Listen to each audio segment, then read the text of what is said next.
Digital upgrades are about to get a lot more expensive on PS5, but thankfully a ton of other games are on sale that you should definitely check out. Abandoned's trailer app is actually finally happening for real this time, guys. We totally mean it. And why the hell aren't you scalping PS5s? Speaking of PS5 upgrades, one that I'm really excited for that we just got more information on is The Witcher 3s. We don't exactly know what this upgrade is going to include, but one thing that CD Projekt did confirm is that it's going to have ray tracing. I would also assume that it's going to run at 4K 30 frames per second, or maybe 1440p 60, just like I talked about with Bloodborne. You know, the standard stuff that we see with these upgrades for new consoles. But the interesting thing is that there's also going to be new DLC added to the game in the form of a Witcher 3 TV show tie-in. Now, I don't exactly know what that could be. Maybe some DLC quests, maybe a skin for Geralt that makes him look like Henry Cavill, which I will definitely be using in the game if that's the case. But all in all, I think this is really good because it's going to be one of the very few free upgrades we're going to get for some older PS4 games that need PS5 upgrades. Now, The Witcher 3 is one of those games that's already a graphical powerhouse no matter where you play it. I think even on the Nintendo Switch, it looks really good, and I gotta give CD Projekt Red props for going back to that well when they're also working on all of these updates for Cyberpunk 2077,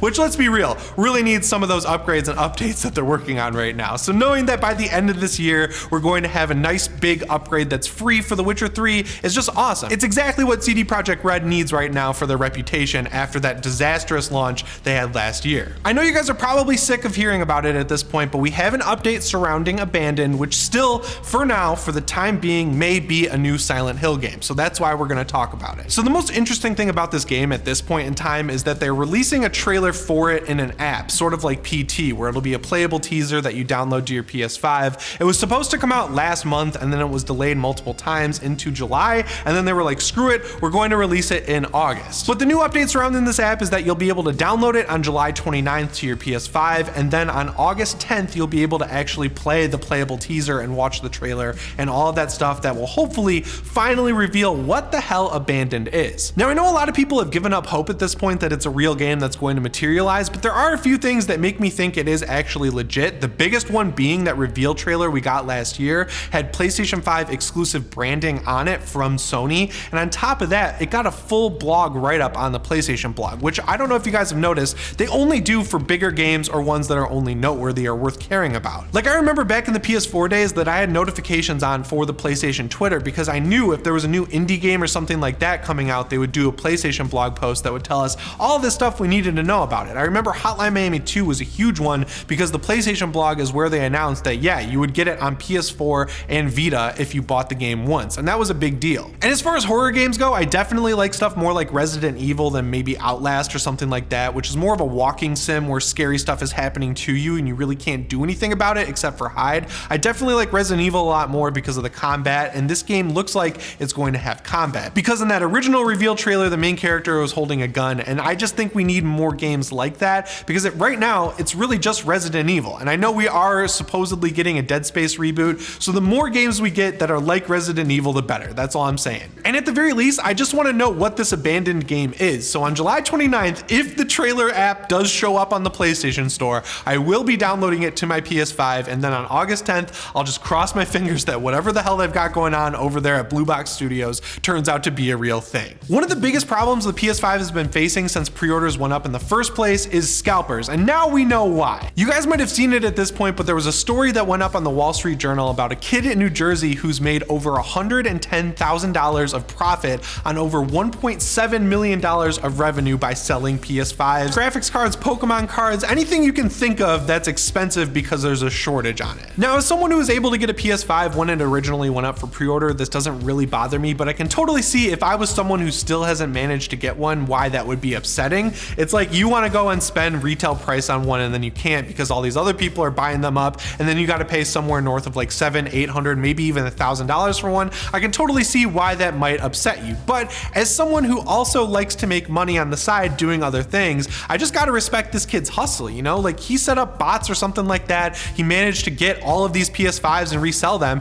and now he's got two of his friends working for him in a warehouse selling all this stuff that people want. And I mean, we all know the saying, right? You don't hate the player, you hate the game, and Sony is doing absolutely nothing to stop this game from being played. We've talked about this in other videos, but like sites like Walmart, Target, Amazon, they've been posting PS5s at like 2, 3, 4 in the morning so that scalpers have an easier time getting them with their bots, because as far as they're concerned, they're gonna sell the PS5 regardless, So they know if a scalper buys it, they're gonna pay for it. And they know if someone else who's normal and just wants one PS5 gets it, they might get it somewhere else and cancel the order. It's just cleaner if they let all the scalpers buy up all the PS5s, because if the scalper makes $1,000 on it, what do they care? They already made their money on it. And Jim Ride's comments from a month ago where he was like, yeah, we're trying to combat these scalpers, but it's just too tough, look even funnier now because we know how the Steam Pal did its pre-orders, which was amazing. I said Steam Pal, that's because it was called the Steam Pal when it was rumored. It's actually called the Steam Deck. Do not light me up in the comments for that. So the way pre-orders worked for that system was on June 16th, you would log into the Steam website and then you would add it to your cart, but there were some restrictions. First of all, it cost $5 to reserve it, so people couldn't just take all of the reservations from people who are actually gonna buy it and then just cancel the order. And on top of that, you would have had to have made a Steam account and made a purchase before June of 2021, so if you made your account on July 4th or something like that, you would have had to have waited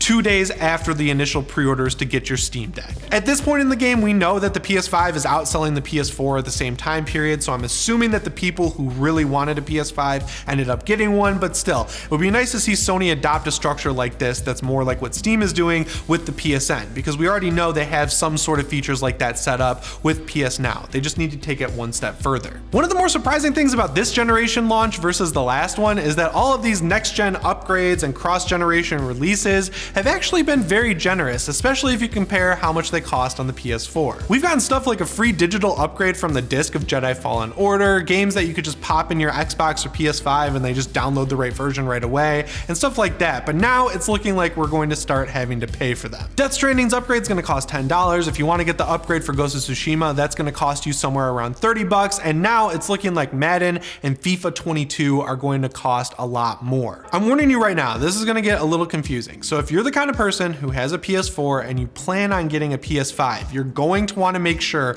with FIFA 22 and Madden 22, you get the Ultimate Edition, which costs like $90. Now, the reason for that is that if you buy the standard edition of either of those games on PS4, as of right now, there is no way to pay to upgrade them to the PS5 version. So even if you buy them for $60 on day one, if you eventually get a PS5 and you want to upgrade those versions of the games, you're going to be SOL and you're going to have to go spend $70 on both of them. But if you're also one of the people who's going to buy a PS5 guaranteed in the future and you have this little thing called patience, I would recommend just waiting until you actually have the PS5 to play either of these games. Because paying $90 right now for a game you might not even be playing in a year is stupid, A, and B, if you wait until next year to get your PS5 version of FIFA, it could be like $20 by then, because these sports games, they drop in price real fast. Like for example, I just bought the PGA Tour game because for some reason at the age of 28, I got into golf and that was like $10. That game's only a few months old. Now I've seen a lot of people getting upset online about these upgrades starting to cost money, but they are developing new content for a lot of these games. Like Death Stranding's Director's Cut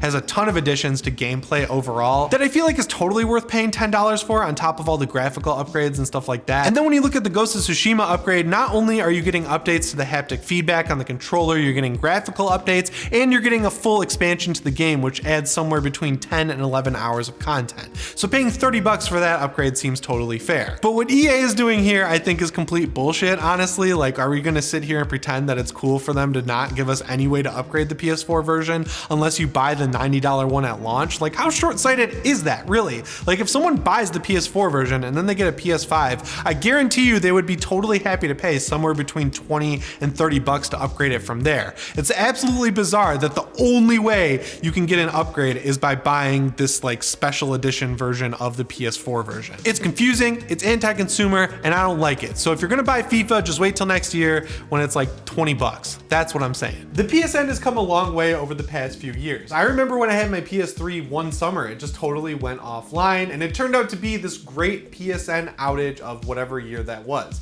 I want to say like 2011, that's what's in my head. Fact check me, let me know in the comments if I got that right. But yeah, right after the multiplayer only game SOCOM 4 came out, the PSN went offline for basically an entire month, and that game was left unplayable. Now, instead of pulling the game from shelves or re-releasing it, Sony just let it stay out there and didn't really tell anyone that the game wouldn't work unless it had the PSN, which didn't work at the time. And that rocky release, along with Unit 13's release on the Vita, basically resulted in Zipper Interactive, the developer of both of those games, being shut down. Now, in all fairness, even though it took a month, Sony did fix the issue, and they ended up giving away some pretty cool games when the PSN did come back online, and since then, it seems like everything has been pretty much fine. But lately, a lot of users are reporting that their PSN accounts are being taken over. Now, as for why someone would want to take over an entire PSN account, A, you get every every game on there, and B, if there's a credit card saved, you can buy a few more games that you haven't played yet. And if you can keep logging in, the worst thing that's going to happen really is that the account might get deleted, which is only bad for the user